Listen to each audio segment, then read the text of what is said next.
right after 9/11, about 10 days after 9/11, I went through the Pentagon and I saw Secretary Rumsfeld and Deputy Secretary Wolfowitz. I went downstairs just to say hello to some of the people on the Joint Staff who had used to work for me, and one of the generals called me and he said, "Sir, you got to come in. You got to come in and talk to me a second." I said, "Well, you're too busy." He said, "No." He says, "We've made the decision. We're going to war with Iraq." This was on or about the 20th of September. I said, "We're going to war with Iraq. Why?" He said, "I don't know." He said, "I guess they don't know what else to do." So I said, "Well, did they find some information connecting Saddam to Al-Qaeda?" He said, No. He says, "There's nothing new that way. They just made the decision to go to war with Iraq." He said, "I guess it's like we don't know what to do about terrorists, but we've got a good military and we can take down governments." And he said, "I guess if the only tool you have is a hammer, every problem has to look like a nail." So I came back to see him a few weeks later, and by that time we were bombing in Afghanistan. I said, "Are we still going to war with Iraq?" And he said, "Oh, it's worse than that." He said, he reached over on his desk, he picked up a piece of paper, and he said, I just got this down from upstairs," meaning the Secretary of Defense's office today, and he said, "This is a memo that describes how we're going to take out 7 countries in 5 years, starting with Iraq and then Syria, Lebanon, Libya, Somalia, Sudan, and finishing off Iran." I said, "Is it classified?" He said, "Yes, sir." I said, "Well, don't show it to me." And I saw him a year or so ago, and I said, "You remember that?" He said, "Sir, I didn't show you that memo. I didn't show it to you." I'm sorry, what did you say his name was? I'm not going to give you his name. So go through the countries again. Well, starting with Iraq, then Syria and Lebanon, then Libya, then Somalia and Sudan, and then back to Iran. So when you look at Iran, you say, is it a replay? It's not exactly a replay, but here's the truth, that Iran from the beginning has seen that the presence of the United States in Iraq was a threat. A blessing, because we took out Saddam Hussein and the Baathists. They couldn't handle them. We took care of it for them. But also a threat because they knew that they were next on the hit list. And so, of course, they got engaged. They lost 1 million people during the war with Iraq. And they've got a long and unprotectable, unsecurable border. So it was in their vital interest to be deeply involved inside Iraq. They tolerated our attacks on the Baathists. They were happy we captured Saddam Hussein, but they're building up their own network of influence, and to cement it, they occasionally give some military assistance and training and advice, either directly or indirectly, to both the insurgents and to the militias. And in that sense, it's not exactly parallel, because there has been, I believe, continuous Iranian engagement. Some of it legitimate, some of it illegitimate. I mean, you can hardly fault Iran because they're offering to do eye operations for Iraqis who need medical attention. That's not an offense that you can go to war over, perhaps, but it is an effort to gain influence.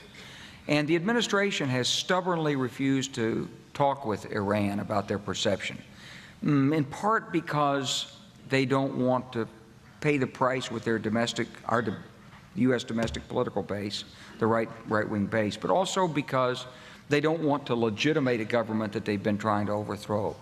If you were Iran, you'd probably believe that you were mostly already at war with the United States anyway, since we've asserted that their government needs regime change. So, and we've asked Congress to appropriate $75 million to do it, and we are supporting terrorist groups, apparently, who are infiltrating and blowing up things inside Iran. And if we're not doing it, let's put it this way, we're probably cognizant of it and encouraging it. So it's not surprising that we're moving to a point of confrontation and crisis with Iran. My point on this is not that the Iranians are good guys, they're not, but that you shouldn't use force except as a last resort. There is a military option, but it's a bad one. I wanted to get your response to Seymour Hersh's piece in The New Yorker to two key points this week. Reporting the Pentagon's established a special planning group within the Office of the Joint Chiefs of Staff to plan a bombing attack on Iran. That this is coming as the Bush administration and Saudi Arabia are pumping money for covert operations into many areas of the Middle East, including Lebanon, Syria, and Iran, in an effort to strengthen Saudi-supported Sunni Islam groups and weaken Iranian-backed Shias. Some of the covert money has been given to jihadist groups in Lebanon with ties to al-Qaeda. Fighting the Shias by funding with Prince Bandar and then with U.S. money not approved by Congress, funding the Sunnis connected to al-Qaeda. Well, I don't have any direct information to confirm it or deny it. It's certainly plausible. The Saudis have taken a more active role. You know, the Saudis You were just in Saudi Arabia. You just came back from Saudi Arabia. Yeah, well, the Saudis have basically recognized that they have an enormous stake in the outcome in Iraq, and they don't particularly trust the judgment of the United States in this area. We haven't exactly proved our competence in Iraq.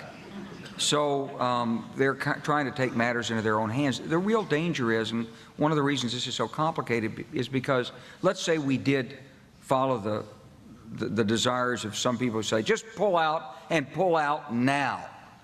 Well, yeah, we could mechanically do that.